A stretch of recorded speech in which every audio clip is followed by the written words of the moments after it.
Your name. We were talking a few minutes ago about everybody wearing the shorts, and I said, not me, I've got crappies on. You should get this back. So anyway. Nice. Okay, well, we've got just about 3 minutes, it looks to me like. So far, we have no audience.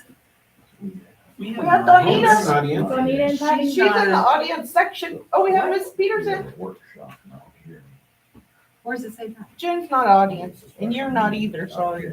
All right, it's fine. Yeah, No, Hey, Cody, on the it's a screen, special does it show the screen or just this? just this. Okay. So it's like, you know, when you like try How's to your do summer going, a picture Nikki? with your phone Oh on my gosh, TV, I just like, came you from can't really Rupert see working it. with the That's- grandkids, so I Just like haven't the even paper. unpacked yet. My car is still loaded. I probably still smell like grandkids and dogs. I'm not sure what grandkids smell like. The dog, I got that one. Yeah, I did. No, you said, because you answered my question. Because I wanted to glue it up. Now it's like 2 years and still don't. Because then, I'm assuming you want us to appear. Getting old. Yeah. You made your own. I did. Perfect. When I tell you I'm ready, we're supposed to start. I did it off of those you just sent me. So that's what I. Great. But, and I haven't even typed this yet. Your fold might be better than mine. I have a tough time making folds. And at the clock there, there's a big white line, and so I can't write. You have a fold. There's a fold row built somewhere. Oh. Get one right. It One takes me minute. too long to find it and probably get there. You guys. I bought it. It's in the district office. or it used to be. I could go tell you. Now? No. I'm over there in the morning, 8 o'clock for a meeting. with the About countdown day. And who? Lisa. Okay. Okay, sounds good. So I want to I'm let not. everybody know to fill out a form if they want to talk. What? Sir. I Yep, don't- we'll do that. Yeah, we'll do that. Okay.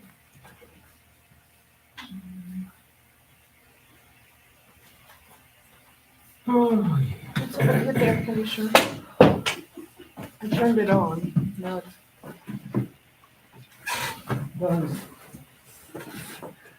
30 seconds. Did you hit hold when you did it? No. They're watching the clock. Yeah, I know. I told her I didn't know how to do that other one. This one's fancy. The other one is fancy. I'm like, I don't know how to do that. I want to do this kind. Good evening, everybody. If you would please stand, we'll call the meeting to order. And if you'll turn and have the pledge of allegiance, please. I pledge allegiance To the flag of the United States of America and to the republic for which it stands, one nation, under God, indivisible, with liberty and justice for all. Okay, this is a special meeting this evening, and we'll have the roll call of the trustees. Mr. Davies? Trustee Sorrell? Here. Trustee Baldasso? here, Trustee Campbell? Here. Trustee Hardcastle here.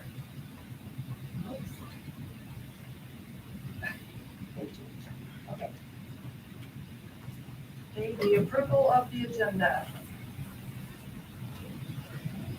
Madam Chair, Mr. Baldasso. I move that we approve their agenda as posted. Accept that motion. It's been first and seconded to approve the agenda as posted. Trustee Campbell. Yes. Trustee Davies. Yes. Trustee Baldasso. Yes. Trustee Sorrell. Yes. And Trustee Hardcastle. Yes. Thank you. Okay, so we're going to go into number 2, discussion and information about the budget, and we will have Micah take over, please.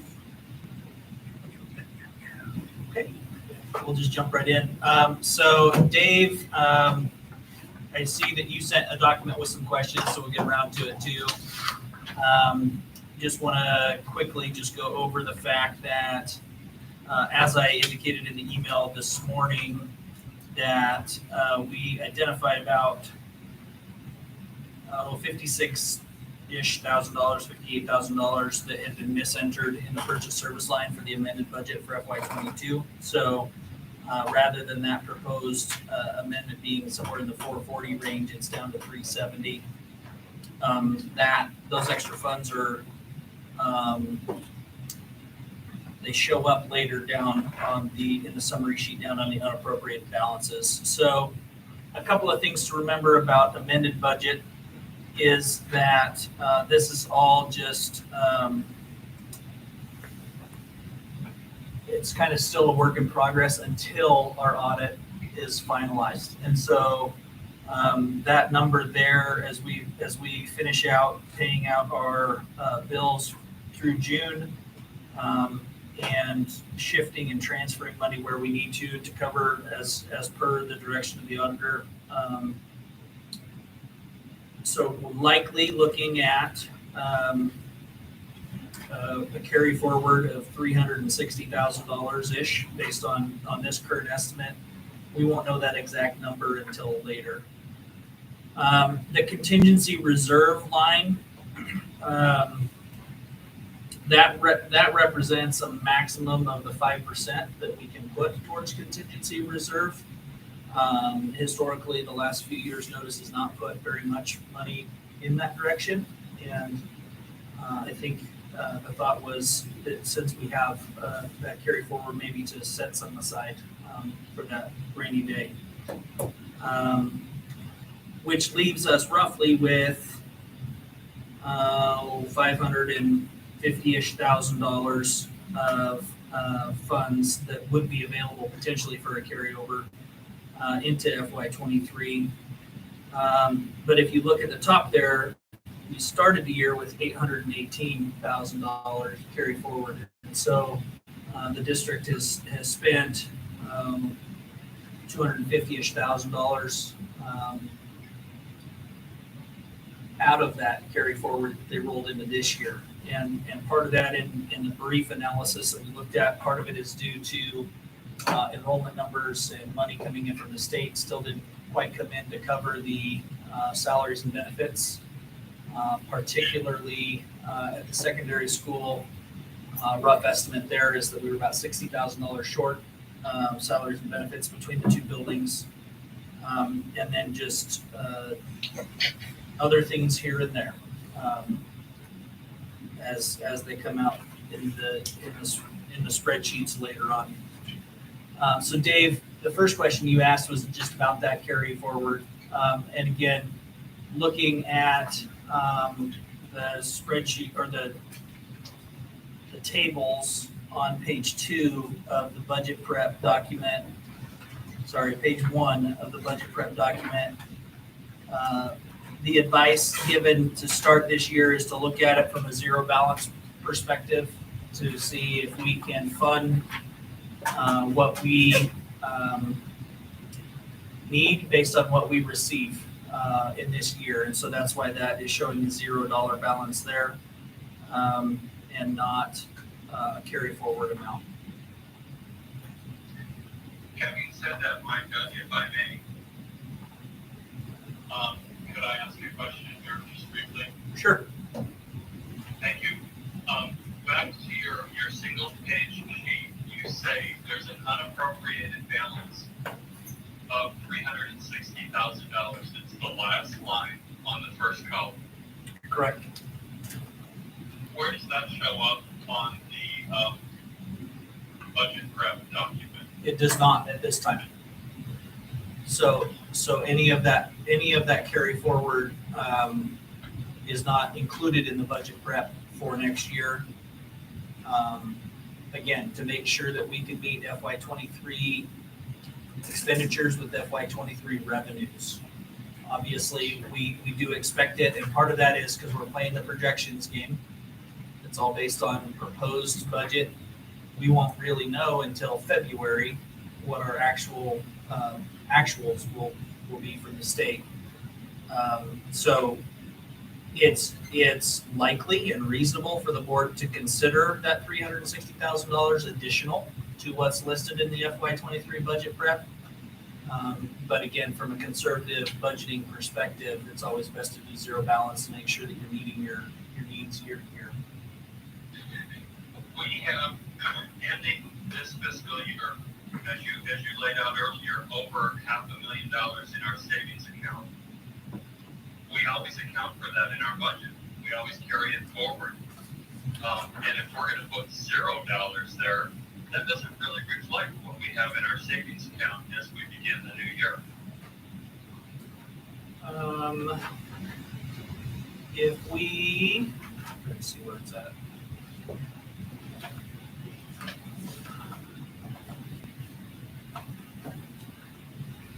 Dave, do you have that in front of you where you can say where it is on this report?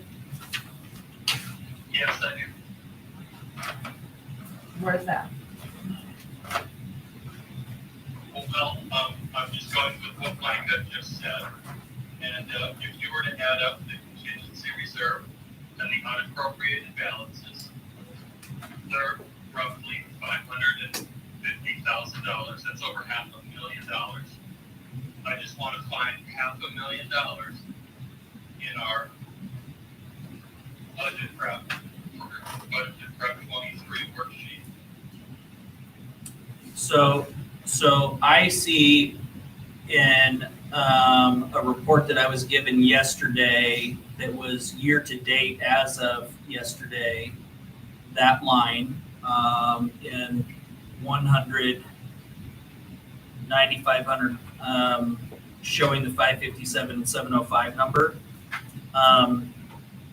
It appears as though you're correct in this budget. The FY '22 amended budget shows an additional 192,849, and the FY '23 proposed 0, but it does not clearly articulate the 557 already in the bank. Right, and the way we've accounted for what's in the bank is we show a beginning balance fund. Like we did last year, we showed a beginning balance fund of $818. Originally, we showed $711,000 in the proposed, and then it was adjusted when the budget was amended based on the, as you said, the audit that we do every fall.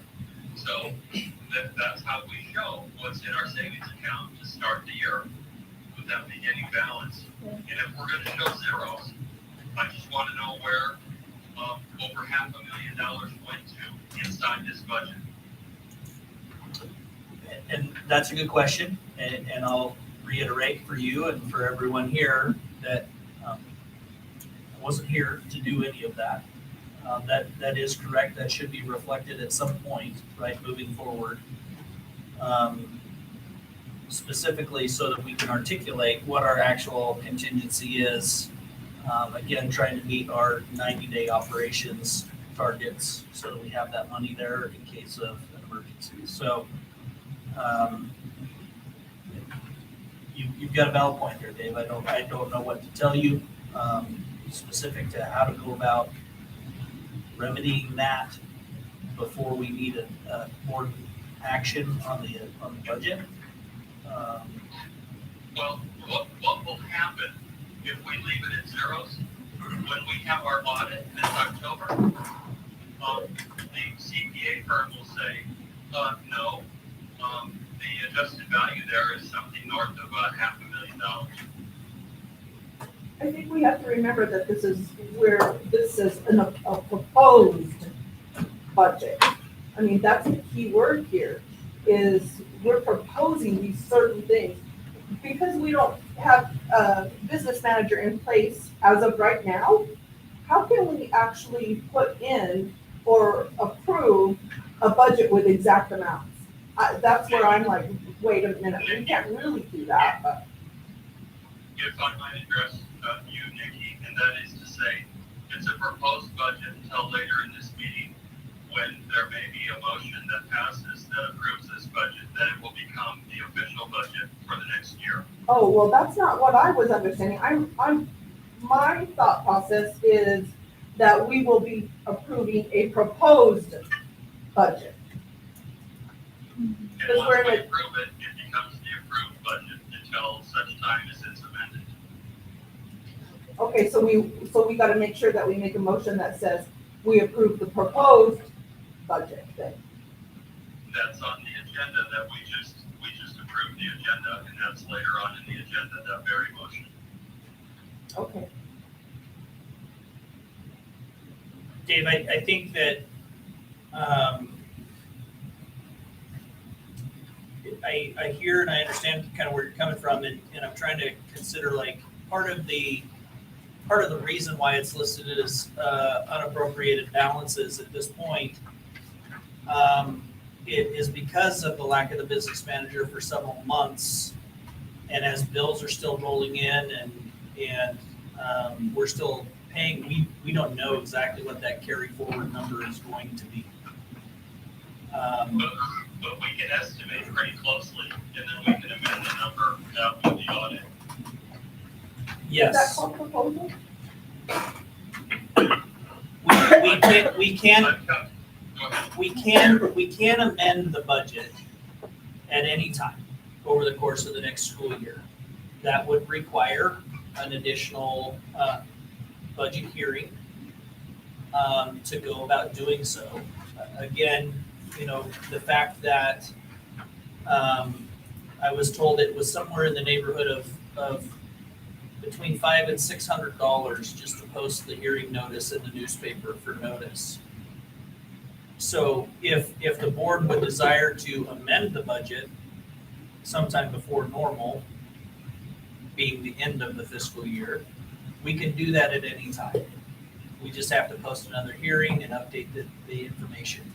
Again, we won't know until February, when we get the February payment from the state. About that time, 80-ish% of our funds are in, and we can actually have a pretty solid grasp on where we're at compared to what the proposed was. So the recommendation is and has been to not amend that until at least February, until we know what additional funds are going to be coming in. Because this is a best case projection based on historical practice moving forward. But also recognizing and understanding that without having a business manager in hand to really grasp it, we're looking at that. So yes, you could conservatively estimate about $360,000 of beginning balance, right? You sure could, and I would like to see it listed on the approved budget, because we have it listed on our summary sheet. And we also have the contingency reserve of 192 listed on our summary sheet that was published in the newspaper apparently. And that should also be listed in the approved budget. Both those figures should be in there somewhere. Under the FY23 proposed. Well, there's this contingency reserve and unappropriated balances under FY22. Correct. So Dave, if I'm hearing you correct, if I were to add those two numbers together and put them into the beginning balances line item, and then I were to transfer the contingency reserve number over, just move it a cell over on the summary document, and the unappropriated balances over, then they would be accounted for in your estimation, correct? In my mind, yes, Okay. that they would be accounted for on this budget that we're considering to approve tonight. Otherwise, I'm asking myself, what happened to $550,000? Right. No, I think we can make that change on this document, and then, pending the action tonight when we upload the documents into board docs, we can upload that amended document that shows the numbers approved. Thank you. That's my major concern on the budget for sure. So we're moving this amount to, The very first line item on the budget, Karen, which says beginning fund balance. Fiscal year 23 proposed, where the zero is. So where the zero is. So here, I'll just read it out so everybody can know. So in the FY23 proposed first cell, it shows zero. That number should read 552,985. Is that on the summary page? On the summary And- page, Okay. okay? And then on the contingency reserve in the FY23 budget, that should be the exact same number that's listed in the amended budget. So the 192,849. And then for the approved budget, we will say that there's still unappropriated balances of $360,136 Therefore, that whole $552,985 is accounted for in the proposed FY23 general fund. Exactly. And what that will do, will show that I'm sorry, go ahead, Karen. No, I was just asking, and I see my answer. Thank you. And so once that figure is inserted, everyone can then see that our revenue will be reflecting a balance that's higher than is currently reflected in our proposed budget. Correct. Yeah, Rich, go ahead.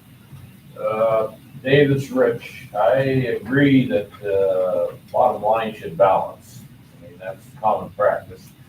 What should be looked at before that it's moved 100% in 23 is whether or not expenditures are going to stay the same, or if there's some that are outstanding to back that off. Because that figure is a little bit of a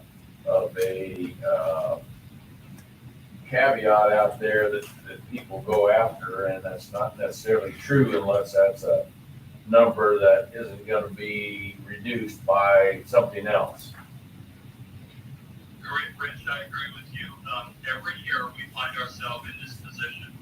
It's not the 30th of June yet, and so we project to the end of June what we think our June expenses will be. And so all we really have is what was current as of the 1st of June. And we've all been furnished with that financial statement. So that we can look, okay, here we know the 1st of June, we just need to project that last month in there. And yes, that is a small caveat. Now, I don't know, Micah, whether or not you have, June is a month that businesses will bill, to get it. And a lot of times they're not real responsive to get it to us on time.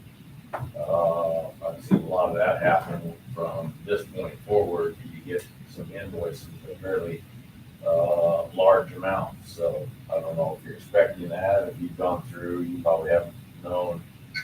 We had our business manager go through May and see if May balanced June, or if there were outstanding amounts that we were paying that hadn't been received yet that would affect that. Whether that's small, I don't know.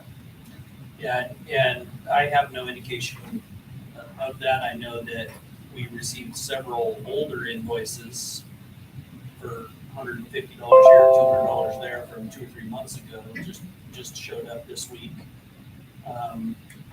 But I don't know, and I know that we've got the invoice outstanding for the website that I got notification days past due. That somewhere, I want to say it was somewhere in the $5,000-6,000 range.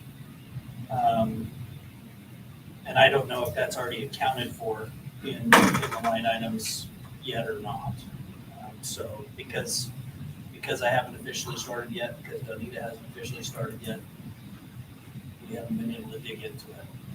So what I have is what you have, is this packet of information, right? But I think, Dave, you know the difference between contingency and unappropriated balance, don't you? Well, why don't you, refresh my memory? Well, in the world of advanced finance, the contingency is something that is set upon something else, and the word contingency means is based on A versus B, whereas unappropriated means money that's not accounted for, that's not to be collected on. So when we look at contingency, we have in our mind that there's something that offsets that is going to suck out 192,000 there, otherwise it'd be an unappropriated. Yeah, that makes sense to me, Rich. We've never done a contingency before, as Micah said in his pre-entry comments. That's why it's not in we don't have a line item for it in the budget. If we want to start to do a contingency, we should have a line item for it in the budget. Otherwise, there's no other place for it to go other than unappropriated or beginning balance or general fund, excess or reserves. Or expenditure. Well, I'm talking revenue now and savings account. Now, I'm not talking expenses, but yes, you could have an expense to offset that eventually. Yeah. That's why you don't see a lot of them. We just studied 10 budgets that were proposed, and 2 of the 10 had contingency, the rest of them were unappropriated balances. Yeah, that's right. You can go either way. The statute allows, as Micah said, a small contingency to be carried if we want to carry it. And if we're going to carry it, that's fine. I just want to have it listed.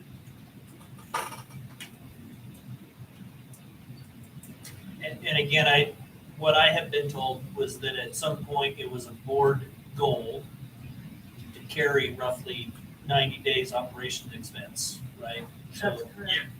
That is correct. And that's always been not understood as a contingency, but just as, our balance. And we've always had that goal from our accountant. yeah, and I think that it should be noted that at $552,000, you're at about 1/6, so you're about 2 months, so you're about 30 days short. That's right, exactly. Because our average cost to do business out of the general fund this last year has been $263,000 per month. Which is about the extra money that was spent from the beginning balance last year. Yep. So we're on the same page, Micah. I just want to have it accounted for in that budget, so we know where that money is carrying over into our new budget. That's all. Okay. Are there any other questions from the board regarding the amended or proposed budgets? You have the comparison document there line by line.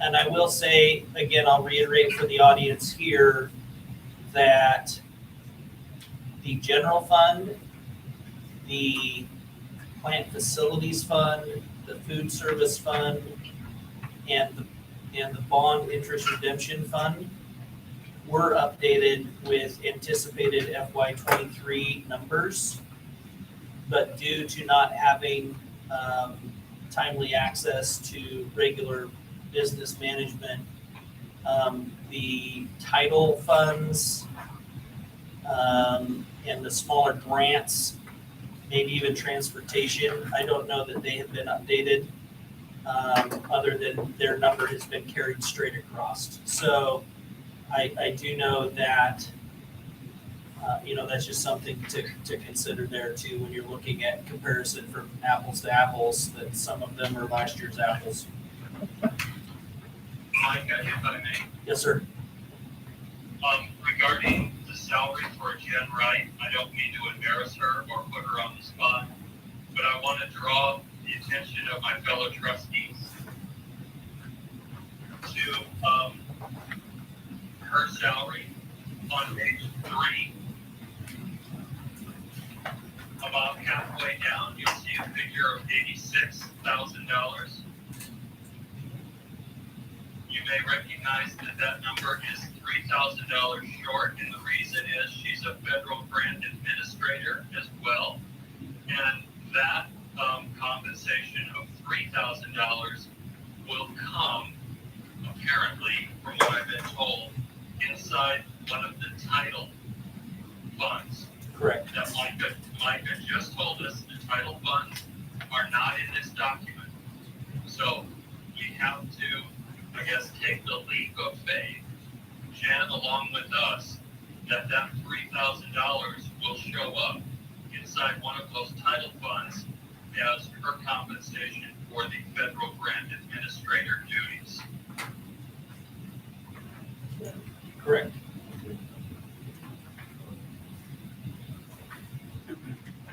If everybody's good with that, I do have another comment or question, if I may. Okay, Thank you, Madam Chair. Further on in the document, you'll find the plant facilities fund.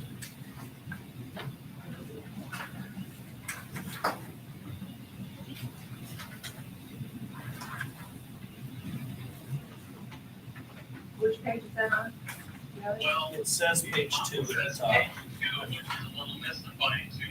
I believe it's right at the end of the document. Yeah, Oh. page 6. Page. Oh, okay. It's page 2 of the other funds. There you go. Thank you. That explains it. There are two things, at least here, that I want to talk about. And this is where we as a board are setting the levy rate for this next year for all of our patrons regarding those property taxes that we've been talking about. And I want to show you the second line says taxes, plant facility. It was 610 this past year. This year, we're proposing to lower it to $400,000. What that will effectively do is push the amount of taxes we collect lower as the property values have gone up. What we're going to tell the county is that you collect this much tax for us right here. We don't care what the property values have done, so much as you set the mill rate so that we collect $400,000. And having said that, I want to remind my fellow trustees that a week and a half or so ago, we passed a motion for the resolution for the levy. And that resolution had, I believe, Rich, correct me if I'm wrong, a figure of $410,000 or so in it. And so in my mind, this figure is consistent with what we're hoping the voters will pass going forward. In other words, we're tightening our belt on plant facilities now in anticipation of the voters approving that. So next year, we'll have roughly that same amount of revenue coming in. And I, for one, am happy to see this figure, and I think our patrons will too. I think that's an appropriate response with our facility.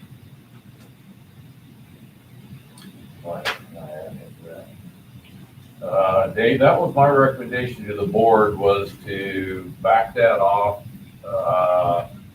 for 22 so that it would show, which I've showed in my brochure, at that same rate, 410. I based 410, we did, Eric and I, on the current market value.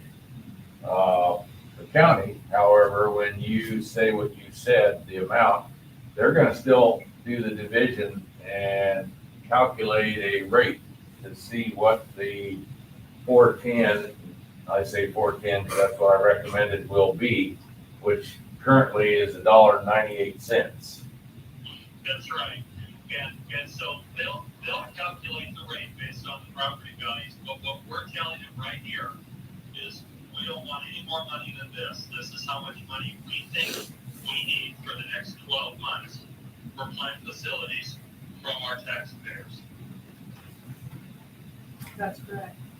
I would also like to point out that this does include a reserve fund within plant facilities. So if you look at the plant facility reserve fund projected at the end of the year is about $225,000. The discussion going around, revolving around getting the old gym back up and running. You know, that's going to come out of any of this fund, right? So that's going to be kind of something to keep in mind as we start looking at the costs associated with repair and restoration of that facility, getting it back into use. Will have to fall within that window as well. Absolutely, and that was going to be my second point I wanted to make, was that plant facility reserve fund, which definitely caught my attention in that we, last year, in our budget last year, we had a figure of $82,000 there, and it's being amended from $82,000 up to $208,000, which is an increase of $120,000. That raised my eyebrows when I saw that, and then you're right.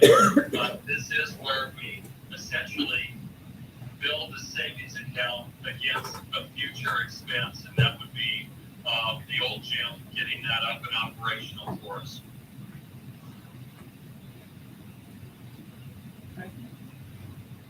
I think, Mike, the wise thing to do for the board is to, especially since you're running an August election, is to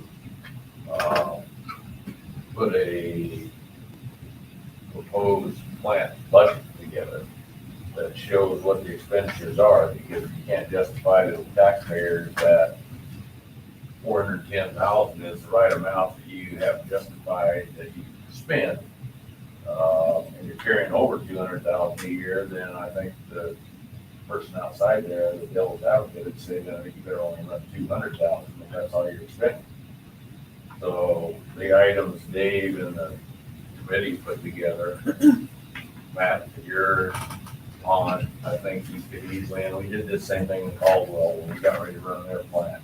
We put all that together and said, okay, here's how we justify $410,000 through this. And I hope that the board understands that the difference between a plant and a bond is that you're not paying any interest in a plant. So the taxpayers get a break there of 23-25%, where they pay that amount in bond interest. So paying as you go, we need a plan. I think you need a plan to say that these are the expenditures that could be entailed to cover 410, even though you have a fund balance of 200, right, coming in. And we could easily put that together by the iFarms categories. Yeah.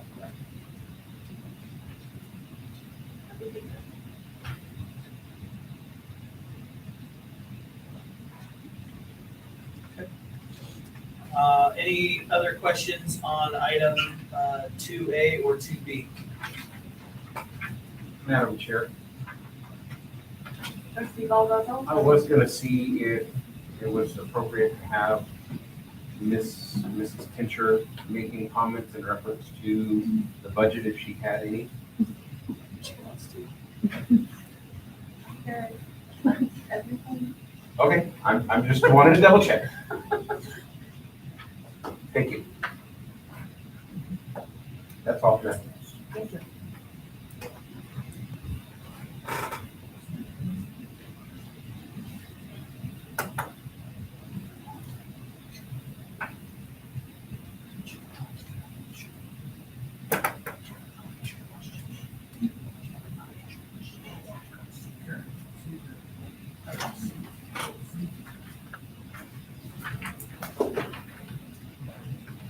don't have some extra.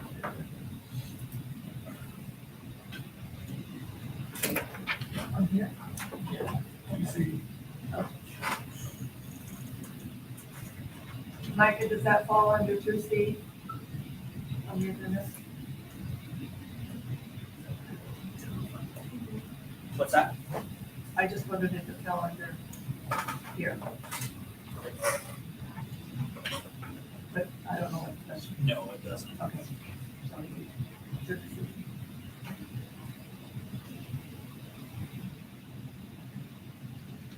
Is that the total expense number, Jen? Yes, we run.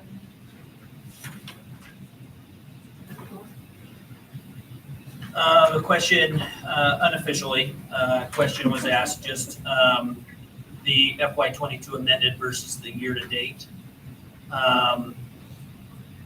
There's actually a little bit more, showing there in state revenue, right? So again, the amended is based on your budget, it just estimate, and then the actual is what's been received. My understanding, we're still anticipating somewhere in like $9,000 to $10,000 of our July payment, so not much to break the bank. I don't know if that was included in this or not, but that could be like part of it, right? So, being able to articulate where specifically that comes from in the state revenue line, it looks like transportation reimbursement is a little bit bigger. Other state support's smaller, so it's just a matter of kind of going back through it and with fine tooth comb. I don't know that I have the detail to be able to give you a more specific answer. I'm just asking because our contract, we have a state revenue sharing. Right. With that updated number, and I wasn't sure which one. But Yeah, and that state, my understanding is that that revenue number is 3.7 million, not 2.7 million in the master agreement. because of a typo after the adjustment. It's not the number, it's more of the Okay. And I'm happy to talk with you more about that afterwards. Okay, moving on to Madam Chair. That's okay. Okay, proposed fiscal year 23 budget. I have nothing to add other than what we've already talked about. I do have one other thing I want to visit with my fellow trustees about regarding the proposed budget, Madam Chair. Okay. Thank you. On the very first page of the breakout of the budget preparation document, Okay. I would like to draw everyone's attention to the second line under state money, state revenue. This is money coming in, state salary apportionment. Right. I don't want to change anything. I just want to discuss this for a moment, and that is to say, the monies that we pay to our teachers comes out of this line. It's not all of this line, but it's most of these monies is what we use to pay teacher salaries. This is where the money comes from. Now, if you want to get a pencil, and I know Nikki has one in her hand, she can write down the following number, and that is, this last year, the state paid us for our teachers $1,254,000. Based on the information that the negotiation team has been given, and that was projecting roughly 310 students or 300 students thereabout. We believe that the state this next year for our teachers, a subset of that number, will pay us, here comes a new number, $1,134,000. So our best guess right now is that we will receive from the state, if I'm doing my math right, if I'm understanding these forms right, Rich are right there along with John. I think we're gonna get about $120,000 less this year from the state for teacher salaries because our enrollment has declined is the main reason. But that's where it comes out, is in that line item right there. That's where it's reflected in our budget as far as revenue. Madam Chair. I'd like to ask a question of clarification, just because I'm not sure exactly what has been provided to the negotiations team. My understanding is that the salary-based apportionment number is based off of the calculation of the 19.6-ish funding units at 294 student projection. I have not seen any document that clearly articulates what the actual breakout would be at 310 students. Oh, yeah, I may have spoken incorrectly. It may be in the high 200s, Micah, but it's in that range as far as the student enrollment projections. They don't list that on the form, but you're right, it's at 19.65 support units is what we think we're gonna be given this year. Correct. And what that really means for our budget is that number went a little lower for teacher salaries. And so as a board, we need to consider, look, we've got some things happening in the economy. There's inflation happening. It's 7% more expensive to live this year than it was last year. So we have declining enrollment, or at least we're starting the year with lower numbers. And so when you put those two things together, it would tell me, for example, we need to give our teachers a raise to keep up with inflation, but we can't keep as many teachers on the payroll in order to balance the books. And so that's where, I wanted to bring this to the attention of the board to talk generally about these competing interests regarding money coming in, inflation happening, and our student enrollment. So those are the major factors in play there, in my mind. Madam Chair. Yes. Additionally, Dave, just a reminder as well, is that the expenditure line items for salaries and benefits already indicate the removal of one FTE at both the elementary and one at the secondary in the budget proposal for next year. So the expenditure lines for salaries and benefits are already taking into account two lost positions over what is currently at this year. It should also be noted that the board authorized that every staff member receive a contract already for next year as well. So those contracts have gone out. And so whether we get salary-based apportionment to cover them or not, the district has made the commitment to current staff that they have a position. It can become very challenging when some of those staff are only able to teach very specific subject areas. So we'll continue to work when I officially get back on the clock with Ms. Wright and Donita, and taking a look at how do we fill some of our vacancies, because we're having to collapse some positions and shift some people around internally, but we also have some additional efficiencies that will not be met because of certification limitations as well. And Micah, if I may, I noticed in our HR report, in our board meeting of not quite 2 weeks ago, that we did have one teacher resign or decide not to come back in that HR report as well, for what it's worth.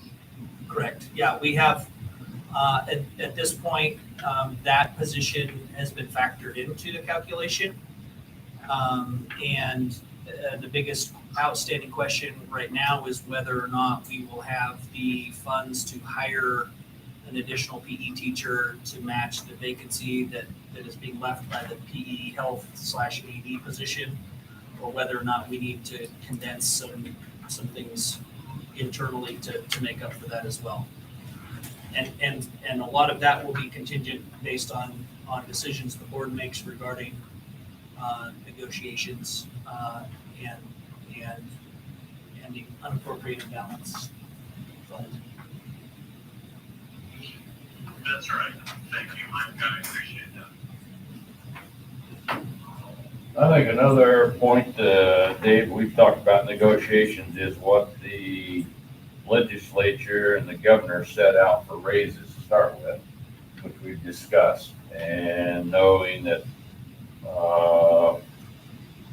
most all districts are settled now, showing the legislature claimed they did 10%, and that didn't hold true with most districts, but what we hopefully see in that line for salaries under our salary-based apportionment is a hike in there that was factored in relation to the amount of new monies that we got, plus the decreased students, which is about running between 6 and 8% in most other districts for teachers, for instance, and 3.5 to 5 for administrators and classified.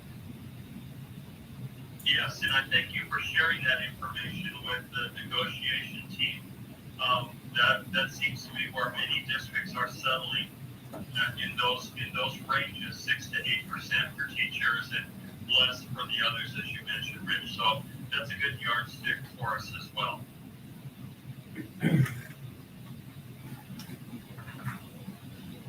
Any other questions from the board on item 2B, the proposed FY23 budget?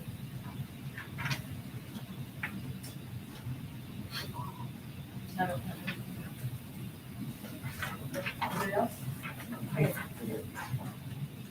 Okay, 2C, plants, facilities, levy variable rate for fiscal year 23. My name's tagged on it. Yes.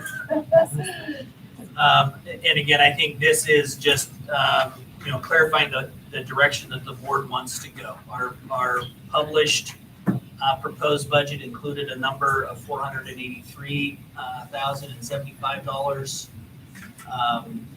As we discussed at the last board meeting, this does require board action to determine the specific number and or rate. We can't ask for greater than the 483. And you can see that the plant facilities fund was built based on a placeholder of $400,000 for FY23 proposed instead of the 483,000. And so it just the decision tonight is if we're going to ask for the $400,000 again, they'll kick back whatever that rate equivalency is, and that will be the number that we authorize in September, I think. Whenever we go to ratify that with the county, after it's, I think it's early September. Still on my things to go about. Yeah. So really, it just comes down to the board tonight needing to determine at what rate 483 is your cap, how much you would like to collect in plant facilities for FY23. Well, why isn't the number, Micah, if I may, 410, since that was the number in our resolution? I think it was just a matter of it being plugged into the budget at close to midnight last night. It went in at 400,000 instead of 410. And if I might add, the important part of that is we stay below $4. We got to stay with, the rate of 0.00399, so that makes our plant have to stay below $2 in order to qualify for what the board is asked to do, and that is have a 60% passage rate for the plant. And my understanding, the $483,000 that was published was based on a conversation with the county assessor's office, that those would likely be the projection at that rate, no less than $2 rate. I don't know how conservative that is, because those property values still won't be finalized for another several months as well. Well, I guess my caution is for Donita and you, Mike, is that you calculate that both ways. Right. So that rate is not any, from the sheet that Eric gave us, is not any different than $1.98. Correct. It may generate more than 400,000. If it is, this would go lower than $1.91. But you sure the heck don't want it to go any higher if you want to stay within that less than 0.4% to make that work. So to clarify, the board could still make a motion to change that to the rate of $1.98, regardless of what this number comes out to be, correct? Instead of a set dollar number, right? I would do both of those, run both of those and see based on your new assessed valuation, what the figures are at $1.98, and then see how that compares to 400. It may be a little more. If the board desires to keep it at that 410, which is what we projected, then that $1.98 could drop to low, I calculated as low as $1.78. Based on that market value that Dave gave us, that the county's proposing to add.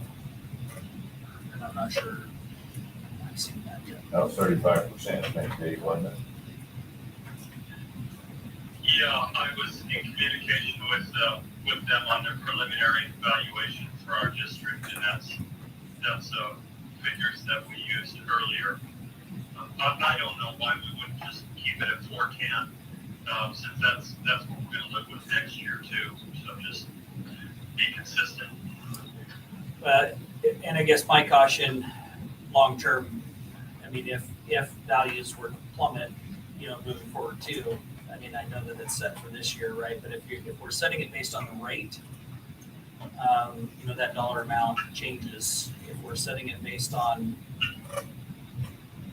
a number, like if values were to drop all of a sudden, that they're going to feel that more. It wouldn't necessarily be this tax year, right? But it would be something that we have to consider in our planning for future years. That 410 is not always going to be worth 410, but $1.98 per mil is going to be $1.98 per mil. Yeah.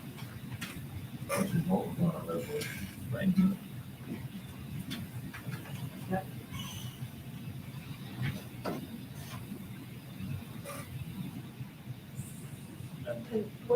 And what was the 410? That was the amount, Nikki, Is that that 1.98? $1.98 per thousand would generate based on your market value, keeping it below $2. Because there's a formula in there for plant facilities that says that if you're 3 to 4 tenths or less, then you're at 55%. If you're at 4 tenths or higher, you're at 2/3. Below 0.2%, then you're at 55. That's the rate, that scale with that plant.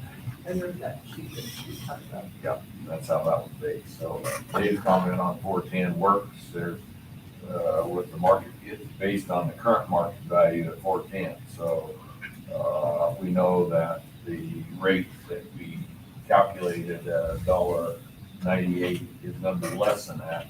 And like I said, Dave, I ran that at 35% increased market value, and that rate was like 178 rather than 198.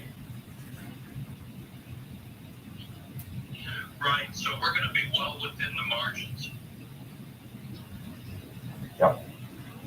But, as I showed you guys in your brochure, it's still speculative on the increase from the county yet.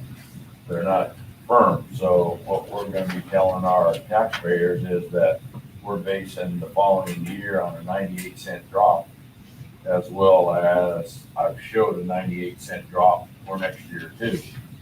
It could be more, but on the same token, we don't know at this point. You have 97 on. 97. both years, 97. Uh, And something to consider too, if we're, potentially looking to get a plant levy passed in August, dropping lower than what we're asking to be renewed. We're dropping 20 cents per less now, then why wouldn't we just ask for 20 cents less in the levy too, right? So I think my recommendation at this point, just given the proximity we have to to that levy window is to match this year's plant facility ask in alignment with the resolution that's going for the proposed levy, which would be $1.98 per mil.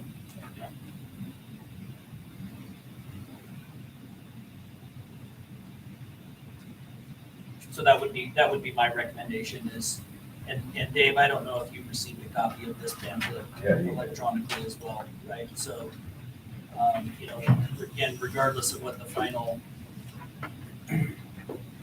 X $100,000 comes in the line, and we know that our ask is $1.98 per ton. Yeah, I'm gonna disagree with you a little bit here, Mike. That is, $1.98 is the most we can ask for plant facilities from the taxpayers if the levy passes. But that doesn't mean that we can't ask for less. And in light of what our taxpayers have been through recently, I think that it would be a good thing for the board to say, we could have asked for $1.98, but we're only going to ask this year for $1.78 because we're being very careful with your tax money.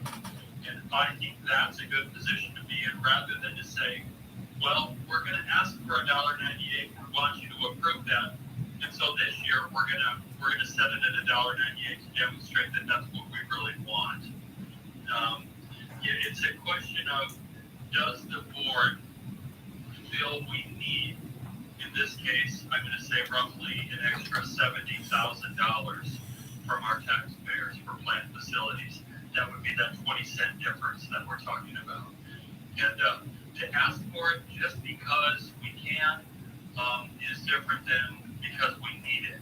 And I haven't heard anybody say we need it, but if we do need it, let's talk about that. I would say at this point, I have concerns about the small gym project being able to be renovated and restored within a $200,000 window, given fair market pricing for construction right now. And again, to my knowledge, you guys have sat through this more than I have. I have not heard anything that even gives a clear indication as to what's wrong and what needs fixed. And so that's my concern, is that if the community members that I spoke with after the board meeting last week are very concerned and they desire to have that facility open and working. And they're also the ones that have been the most critical of how the district has expended funds. So in the effort of being a good steward, yes, we have a $225,000 reserve in plant facilities. If that gym takes $220,000, then we'll have a $5,000 reserve for anything else that goes wrong on campus. And that's my concern long term. At the same time, we do have these one-time ESSER funds that can be used for some building expenditures. They can be, yes. HVAC, for example.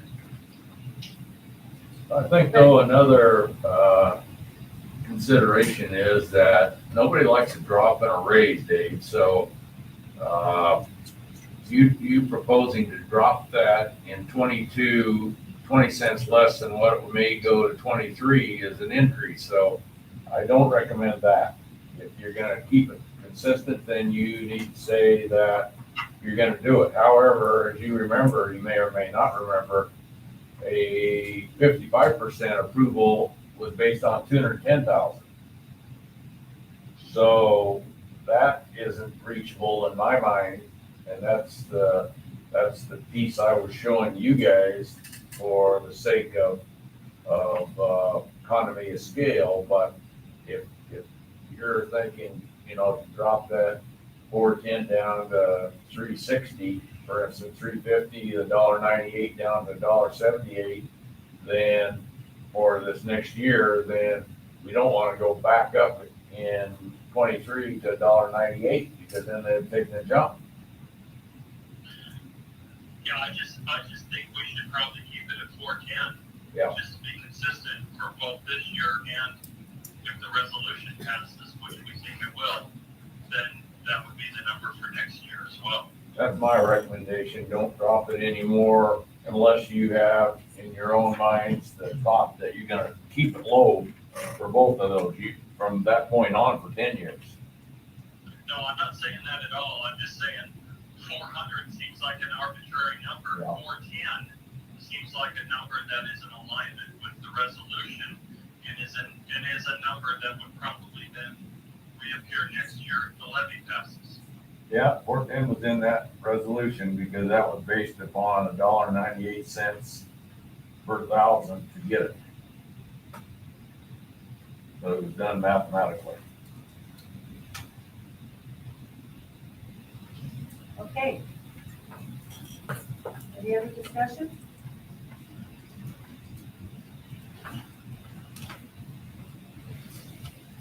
Hearing none, we'll proceed on with the levy brochure, Dr. Boucher. So I've given you a boilerplate sample of what is used in probably 50 districts around the state. And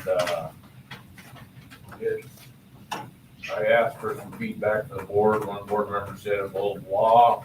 That's right, but it's done on purpose to be blah, and that it doesn't, we don't try to show that, one, we have huge amount of bells and whistles in what we're trying to ask for, and two is that it comes across lean, mean, and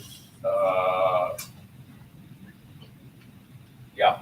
So that's the rationale for what it is. The front of it, you can see, Michelle added this little barcode scan that puts it back to the website to where when you approve the brochure, she's gonna add it to the website as well as what's there now. And there's some finances already on it. That made good sense to me. We started that in Middleton when they ran in March and got a lot of positive comments.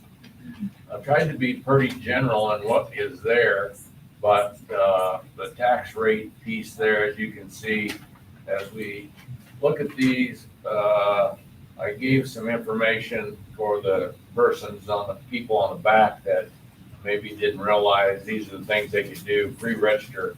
If they're not pre-registered, August 5th is the deadline.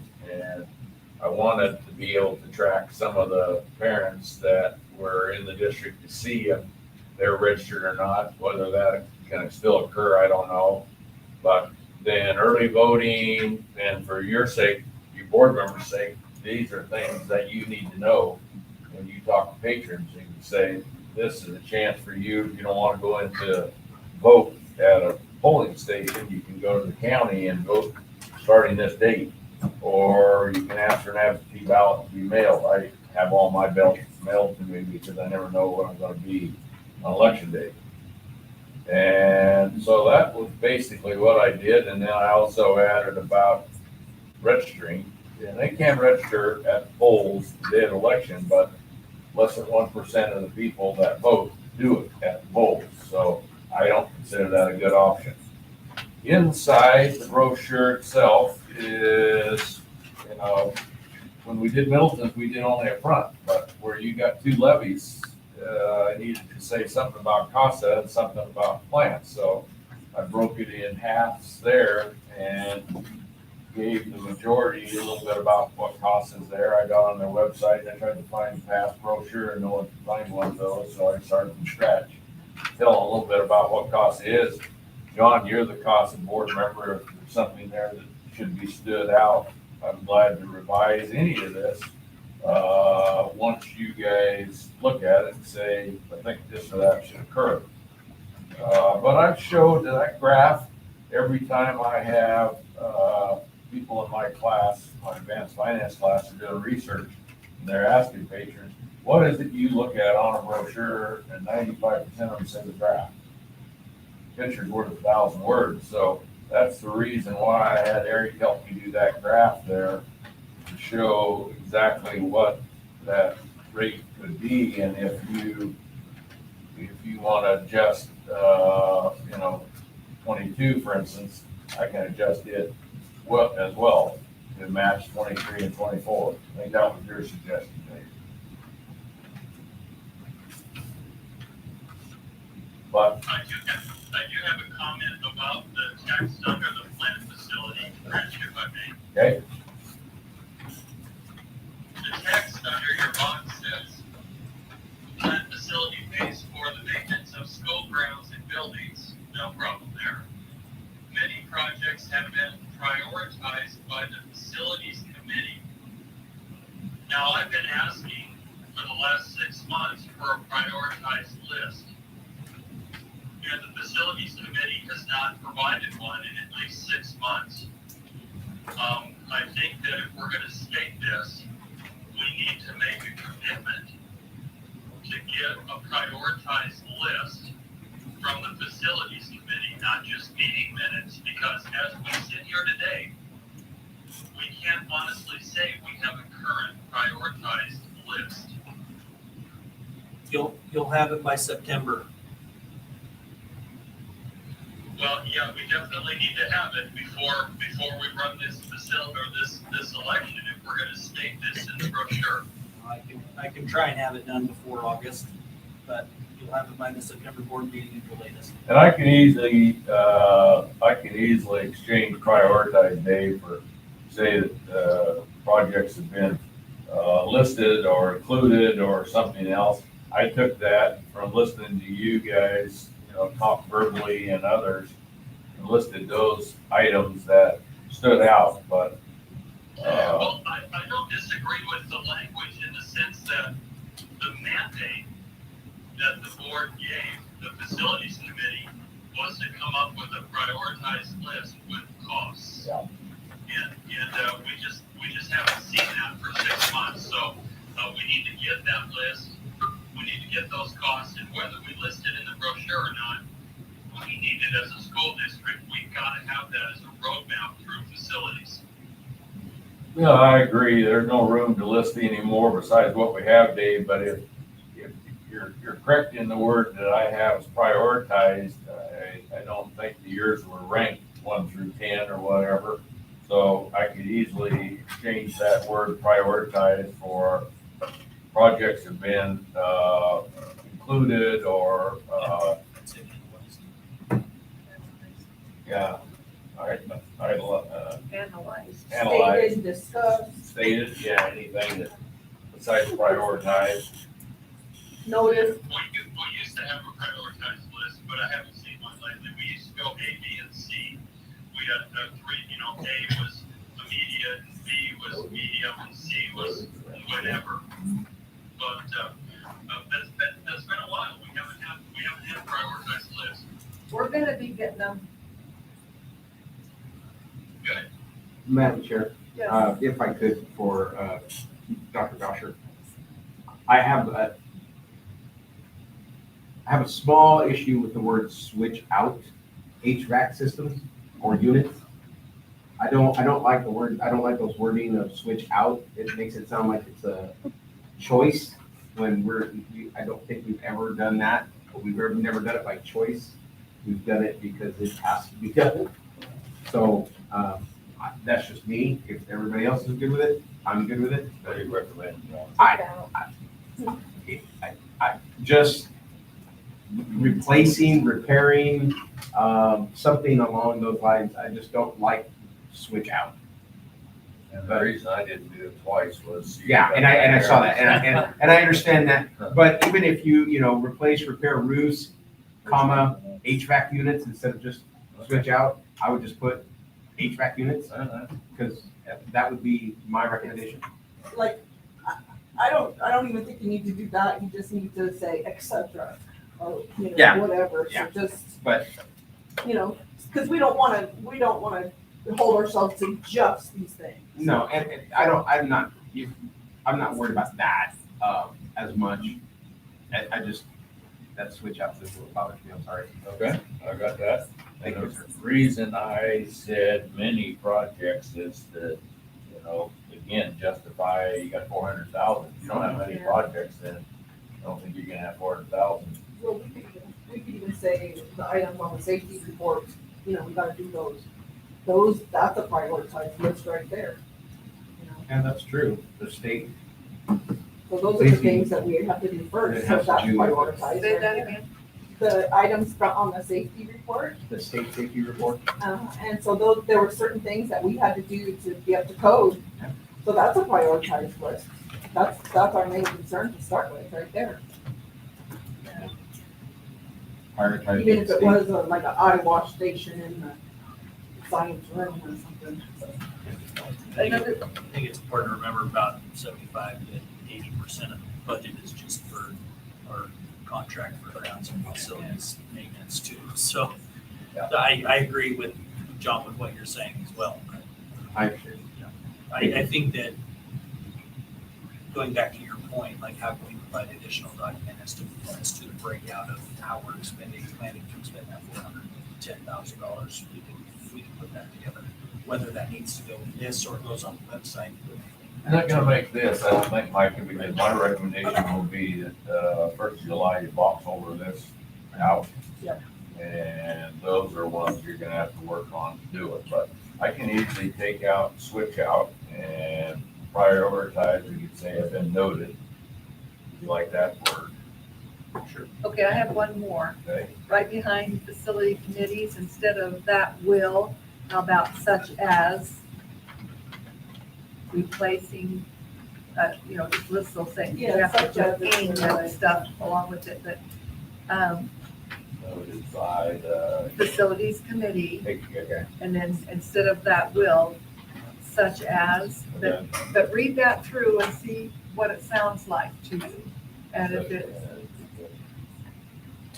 that just, in my opinion, that tells the patrons that there is a very real possibility there are other things that we're going to be considering and working on, Yeah. not limited to these. Okay. That's all. All right, so my law is this, the page I brought in and I said, look at this, I really like this. Why are we not? I mean, it's colorful, it's one page, but now we got this, and this could be something that one of the kids here at the school put together. So why are we going from,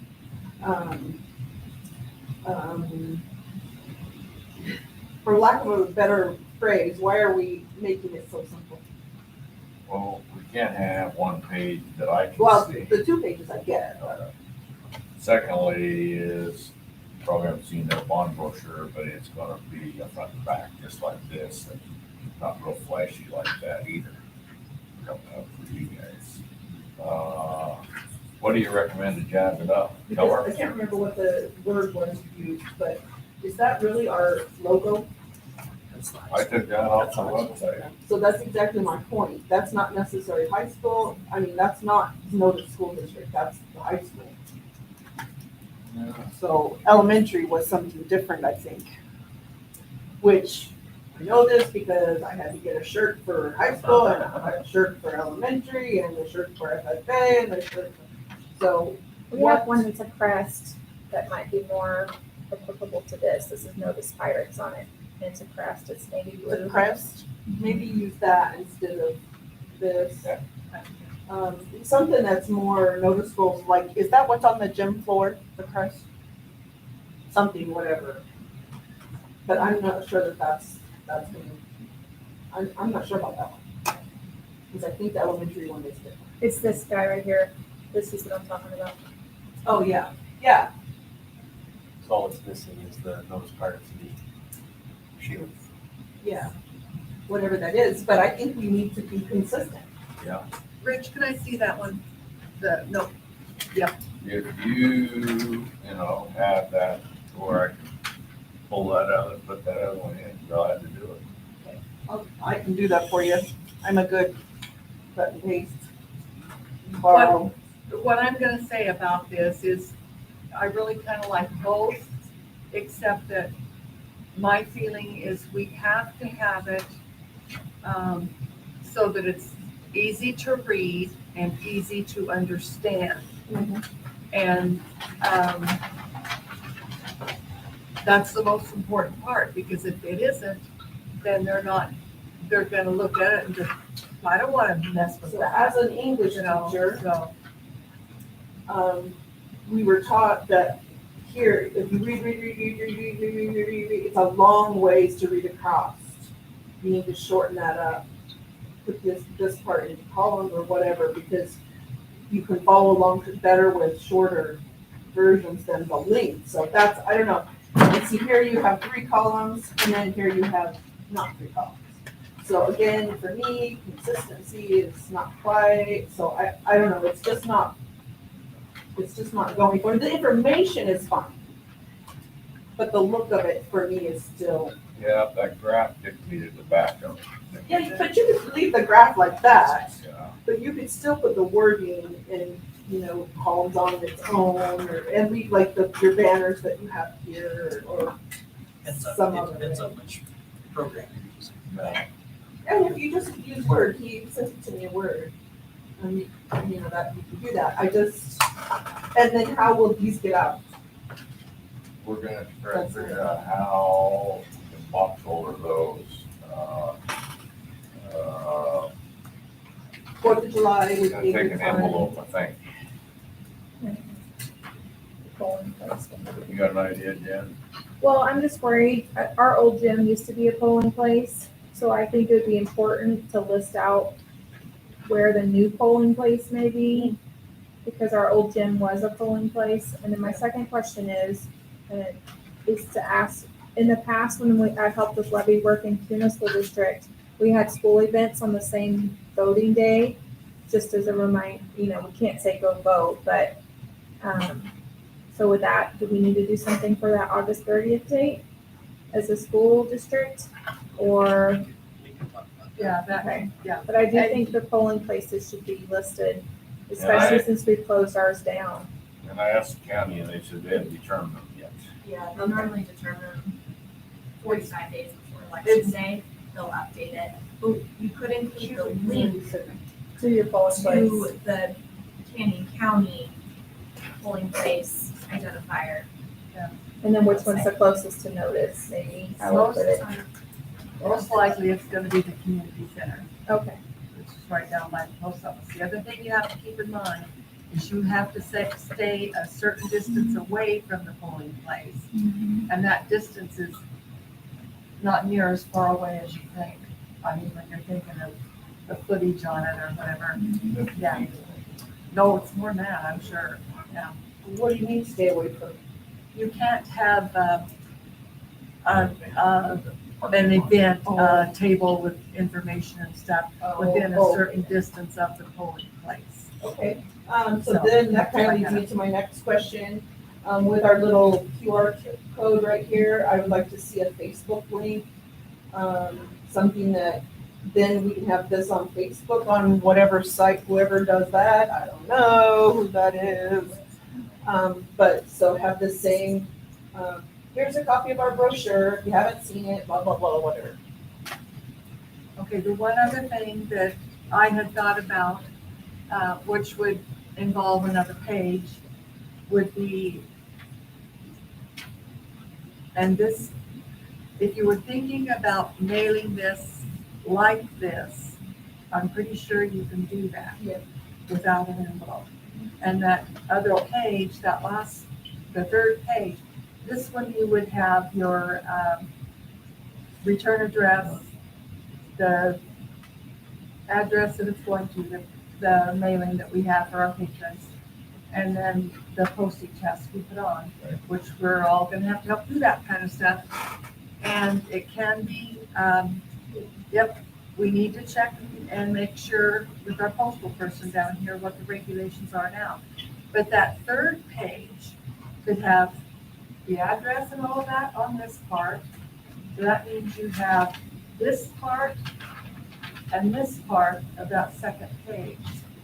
And one thing I thought about was if we could get information from patrons that have had students over at CASA, and they could make little comments about that, and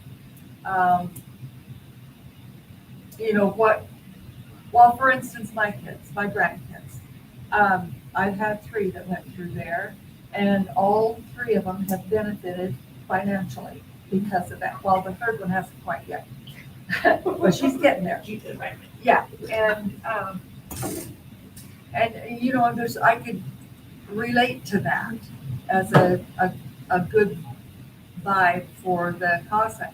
And I know there's a lot of other people out there. We can even get Donita to write something, couldn't we? And maybe even Micah, you know. My son went through the visa Yeah, program, he's yeah. now working, went to LCSC for a couple years, working. Like, I'm pretty good, Mom, he says. Yeah, I think we can make really good use of that second page on those kinds of things without it bogging down. I think people would like to hear some of those things. Maybe I'm totally wrong. I don't know. That's just my theory. Okay, so we've made a bunch of suggestions. Do we have a time frame? Yesterday.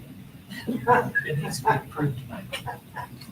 That's why I'm saying it, it's like, ooh, Well, July 1 is the date for all the rest of these districts that are sending out mass mailings. Yep. Your suggestion, Karen, in a lot of cases are that if a person does Facebook, they're gonna do it to their friends, and then they can add testimonials to it, even this little thinner and cleaner. What we've done on this before is just added one more piece of paper blank around it yeah. with that, what you said, mailing, and this sets just like this Yeah. in there. Right. Yeah, with no more content besides just the Okay. mailing part, but you can do it any way you wanna do it. Can we hand them out at the parade? Yes. And it's designed, it's Gotta get 'em ready. informational rather than promotional, so teachers could hand out, you can hand them out anywhere, it serves dual purpose. It's nothing in there promotional saying, vote yes, you won't find that anywhere. And to that point, the flashier it is, the more it can draw negative attention as Yeah. well. That's true. Okay, that's a good, way to get inside. So- We can continue to work on adding testimonials to the link that is, they're directed to when they check it. So Yeah. we can approve this can go out, we can use this.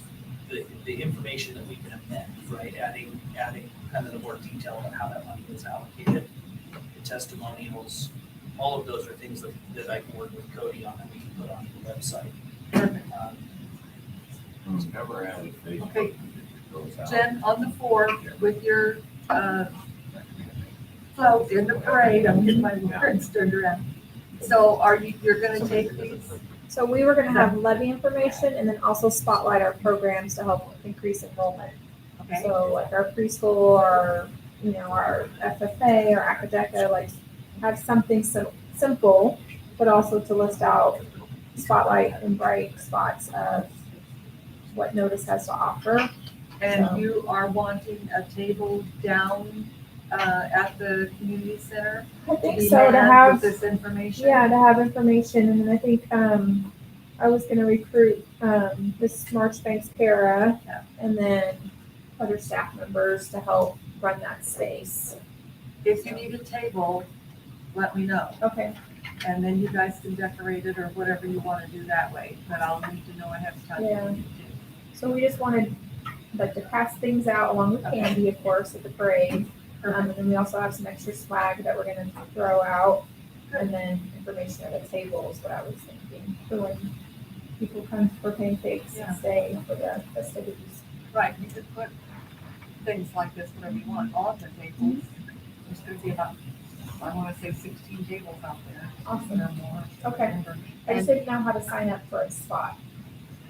Do I let Just Ron- tell, yeah, that's right. Rhonda? Yeah, tell her, but you can also, there's gonna be, a few tables inside, we always put a few inside for some, especially for some of the older people that wanna get out of the sun, and they go to set, so don't forget those tables. Okay.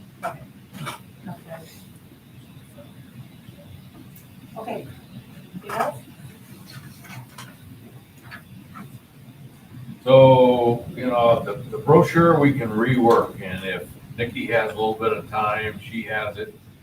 Again, if you'll send her that logo, and if you, Nikki, want to run these in columns and, divide it there to the top part, that's great too. I don't think it's gonna make that much difference, but on the same token, remember on brochures, the interesting part is, again, when my graduate students do research, they say that about 5% of the readers read the brochure. So that means 95% of the people that get it toss it. The value of it is being able to hand this to Matt and say, Matt, we got some things that are important here, blah, blah, blah. He's gonna listen to what I say to him because he feels confident in the person handing it to him. And he's not gonna read through it, but it's unfortunate that that's the way it is, but that's the truth of it. I think that's one of the things I was concerned about with mailing it. Yeah. Because really, do we need some more junk now? Because that's really what's, oh, not a bill, not a bill, not a bill, and, But we do have to show that we give it to every stakeholder in the district. So it's the cost that's, of doing yeah, business. that's. good. And the other suggestion that the students have said is when you put this into one like this, do it on a canary to where it stands out, then they won't think it's a bill, because bills usually don't come on a Colored paper. colored paper, but leave the actual brochure white so that plain Jane comes through. Okay, so now you're going to rework this, is that correct? Is that what you said? Okay, And it's not a lot of change no, that that's I'm okay. talking about. But what I want you to do is send that to all of us. Send it to Micah and Dr. Boucher and the board members. For us to look at. Send it to Micah and Jen. And so we can look at it and make sure that, that it, when you look at it, that it's gonna read well. I'll work on it, Understand? with Dr. Boucher though, because he's got some word changes I see. Yeah. He has written in there. Yeah. Okay. We good? Okay, Dave? Yep, I'm okay. Want to make sure you're not sleeping over there. No, I'm not sleeping. Oh, I'm that's just listening good. to the debate. I do want to say, I tested out the QR code while you were talking, and it works great. Yeah, it's pretty clever. We just I need even more got of it on that. my that phone thing right there. I clicked it on there and it popped right up. Madam Chair, Yes. before we leave the brochure, I, based on the timeline, I would ask that the board approve the concept of the Yes. brochure with minor edits and formatting.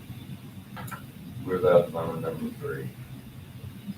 So let me just summarize. So Nikki, for your content changes, I got scratched out, switch out, leaving it out, rather than prioritize noted. Okay, and then switching out the front and maybe changing these in columns, and I think I'll leave the graph the way it is. because Eric has to redo it if we don't. As Mike and I said, 22 is not changeable, that's already set. What is leaving these two at 198 is, and 23 could drop because the 24 is when the new levy goes into effect, but I don't think dropping to 178 and then going back to 198 is a good deal. Yeah, no, I won't mess with that at all. Okay, that's all I got, unless there's any more questions on the brochure. moving on to action items. Number A, approve, disapprove amended fiscal year 22 budget. Madam Chair, Trustee Davies, I make a motion to approve the amended fiscal year 22 budget as presented. thank you. I'll second that. Trustee Campbell, second. Okay. Trustee Sorrell. Yes. Trustee Baldazzo. Yes. Trustee Campbell. Yes. Trustee Davies. Yes. Trustee Castle. Yes. Okay, that's passed. Very good, thank you. Approve, disapprove proposed fiscal year 23 budget. Madam Chair, Davies. I make a motion to approve fiscal year 23 budget as proposed with the following 2 exceptions and 1 comment. Okay, Exception number 1. The beginning fund balance shall read $552,985. 552,000, what? $985. That's what I heard Yeah. from my cousin. I wasn't looking at that stuff, I was just trying to write it down as you're saying it. So, okay, section 2, Exception number 2, the taxes to be collected for the plant facility shall read $410,000.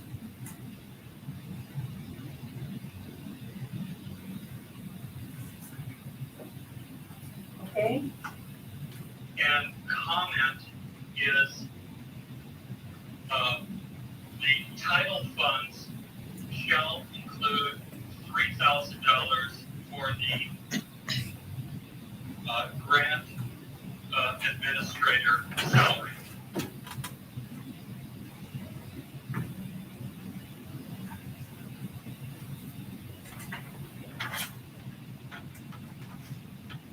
Okay.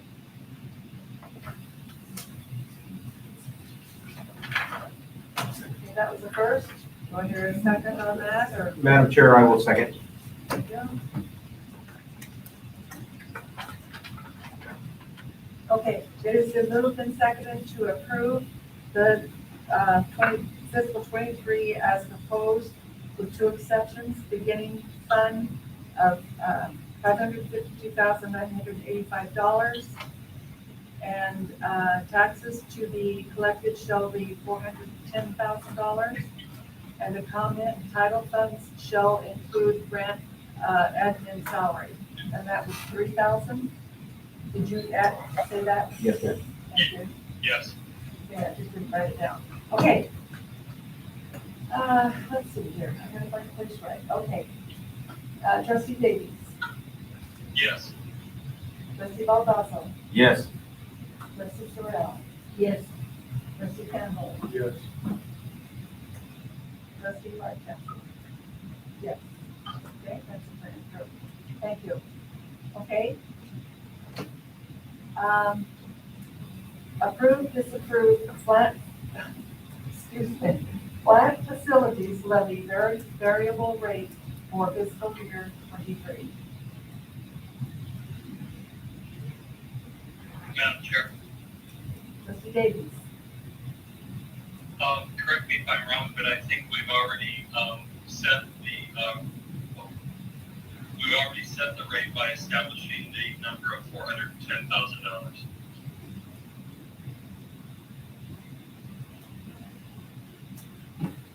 Do you need specific for this? We do need a specific for fiscal year 23. Madam Chair, trustee Baldazzo, I move that we approve the plant facilities levy variable rate for fiscal year 23 with the amount of $1.98. Is that correct? Or 410, or 410. That's right. Yes. So what is it? $1.98. 410.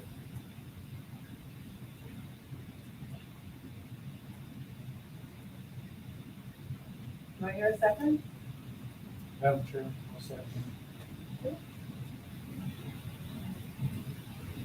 Okay. I'd like to discuss if I could, please. Yes. Trustee Davies. If we say that we're setting a rate at $1.98 per thousand, and the county has not finalized the valuation for the school district, what happens if they complete their valuation and $1.98 yields a figure of more than $410,000?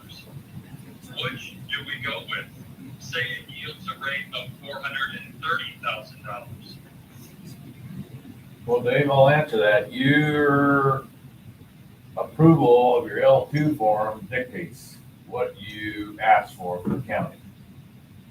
So when the L2 form is put forth, it should come before the board, and at this point in time, you're approving $1.98 based on good faith that your market value is gonna be what it is. As you ask for 410, your levy rate on your L2 then can drop from $1.98 to $1.78, for instance, but at this point, you'd be guessing out in the sky to say anything less than doing what you're doing now based upon your L2 being your final approval rate that sets that in stone. Rich, my response would be, this is my third cycle through this process, and the board has never seen nor approved an L2 form. So this will be your first for it, my recommendation. You got Donita out there that's gonna run that thing, and knowing that that 410 is something you're strong about voting on, that dictates that $1.98, whether it's $1.98, $1.78, or wherever it is. I didn't have a year that went by that my board didn't approve the L2. Well, if we're comfortable at 410, why would we even try and set a rate in a motion? Why wouldn't we just let the rate be whatever it is when it comes time? Because you're sending out mixed signals, Dave. Our brochure shows $1.98, and everything the county will publish will not be a dollar amount. It will be a rate. So even though you're trying to keep them synonymous, like I said, it's going to be a mathematical computation to make 410 turn out where it is. But by you approving 410 or $1.98 or comparable, should cover it. So again, Rich, my question, if we approve $1.98 or 410, what happens if $1.98 yields $430,000? What will we collect? And I think your answer was whatever we put on the L2. Yep. But I'd say in your motion there, Dave, to make it, so that it's solid, you're asking for 410,000, which equates to $1.98, or as recalculated due to your market value. There, I would agree with that right there. That's it.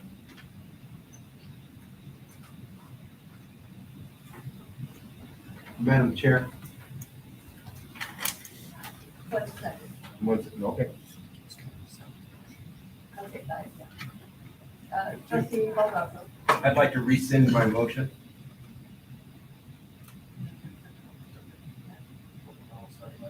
Okay, so moved and seconded to have the motion rescinded. Madam Chair. Trustee Baldasso. I'd like to make a motion that to approve the fund facilities levy variable rate for fiscal year 23 to be at $410,000, which equates to approximately $1.98, or whatever that amount will equate to. Based on new assessed value. Yes, based on the new or up-to-date assessed value.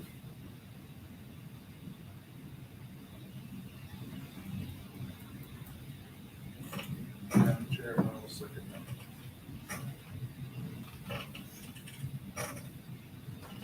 See if I got this right now. So it's been moved and seconded to accept, to approve the plant facility variable rate for fiscal year 23 at $410,000, which equates to $1.98 for what the new assessed value is, Already raised. rate is, what the new assessed rate is. Excuse me.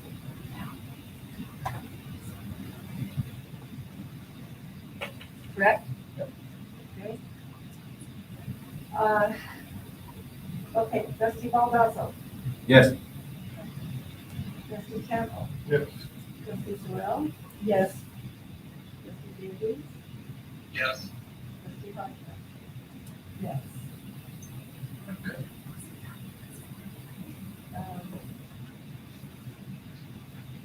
All right, approve, disapprove the levy brochure. Madam Chair, Trustee Baldazzo? I move that we approve the levy brochure with the changes that have been requested by the board. I second that motion.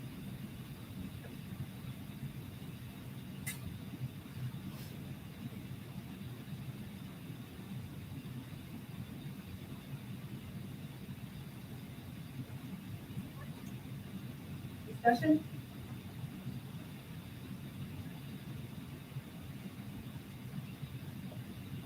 Okay.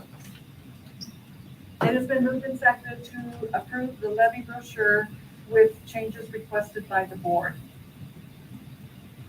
Okay. Trustee Baldazzo? Yes. Trustee Davies? Yes. Trustee Campbell? Yes. Trustee Sorrell? Yes. Trustee Huckrow? Yes.